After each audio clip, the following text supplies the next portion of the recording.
Լսել եք կրակոց։ Չէ, ես նոր եկա աշխատանքից հենց։ Իսկ որևէ տեղեկատվություն ունեք։ Չէ, ուղղակի երեխեն զանգեց, տանը մենակ էր։ Տենց Լսել է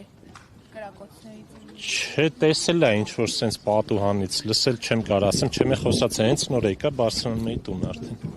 Իսկ ձեր թաղամասում դուք ինչով կարող եք բացատրել, ինչու է նման օրինակ միջադեպեր պարբերաբար տեղի ունեն, որտեղ ամիսներ առաջ էլ է այստեղ էլի կրակոցներ էին հնչել։ Մեր թաղամասը էսա, այստեղ շատ խաղաղ հանգիստ թաղամաս է։ Բայց փոքրինչ այն կողմ կրկին կրակոցներ էին եղել ամիսներ առաջ։ Չգիտեմ, չեմ տիրապետում ես։ Ինչ-որ մեկի հետ կապում եք այս կրակոցներով։ Ընդհանրապես, ես չգիտեմ, ասում եմ աշխատանքի էի, երեխեն զանգել է, եկել եմ տուն ուղղակի։ Բա երեխաները վախեցել են, լսել են։ Չեմ բարձրացել, հեռախոսով խոսացի, ասեցին, չէ, ուղղակի այս արժանտաժից երևի տենց լսել են, այդքան մի բան։